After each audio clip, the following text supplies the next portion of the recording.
छातीचे काश्मीरमधून 370 कलम हटवणारे,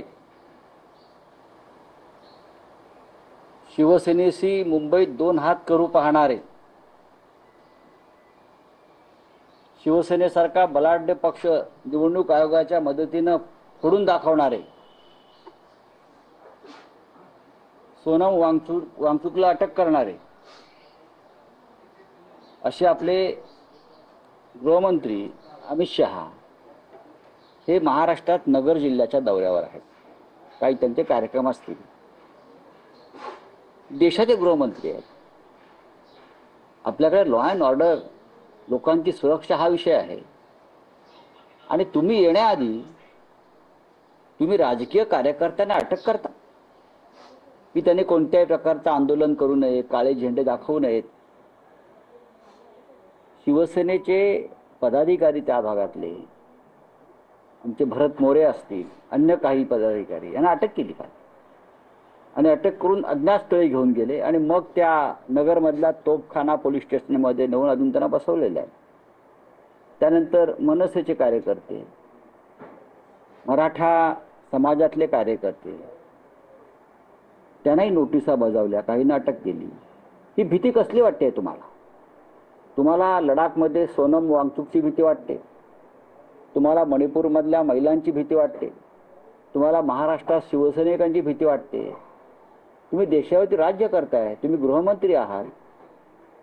मग तुम्हाला इतकं भय वाटण्याचं कारण काय? तुम्ही अद्याप मराठवाड्यातल्या शेतकऱ्यांच्या नुकसानीची कारवाई करायला गेली नाही, ही पण तुमची भीती आहे. शेतकरी येऊ देणार नाहीत, तर शेतकरी अंगावर येतील. अशा भयग्रस्त राज्यकर्त्यांना देशावर राज्य करण्याचा अधिकार आहे का? जे आंदोलनाला घाबरतात लोकशाहीमध्ये, लोकशाहीने आम्हाला अधिकार दिलाय मंत्र्यांच्या गाड्या अडवण्याच्या, मंत्र्यांना जाब विचारण्याचा. याआधी सुद्धा अशी आंदोलनं झालेली आहेत. मुंबईमध्ये मोरारजी देसाई यांची गाडी अडवलेली आहे शिवसैनिकांनी. यशवंतराव चव्हाणांच्या गाडीसमोर आंदोलनं झालेली आहेत. शरद पवार साहेबांच्या गाडीसमोर आंदोलनं झालेली आहे. हे होत असतं लोकशाहीमध्ये. पण हे गुजरात मॉडेल ज्या पद्धतीने राज्य करताय या महाराष्ट्रावर किंवा देशावर, त्यांना लोकांचं आंदोलन नको आहे, लोकांची भीती वाटते. याचा निषेध करावा तेवढाच हो. तुम्ही सामान्य शिवसैनिकांना अटक करता. बरं, त्यांनी जशी काय घोषणा केली आहे का आम्ही आंदोलन करणार आहोत वगैरे, तर नाही. ते आपापल्या जागेवर काम करत होते आणि त्यांना पोलीस येतात आणि अटक करून घेऊन जातात. कुठे घेऊन जातोय हे सांगत नाहीत. हा काय प्रकार चाललाय महाराष्ट्रामध्ये? आपण गृहमंत्री असाल हो,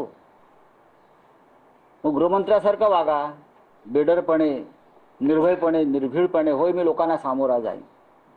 लोकांनी आंदोलन केलं, लोकांनी काय प्रश्न मांडले ते मी ऐकेन. हा पळपुटेपणा कशा करताय हे मला कळत नाही.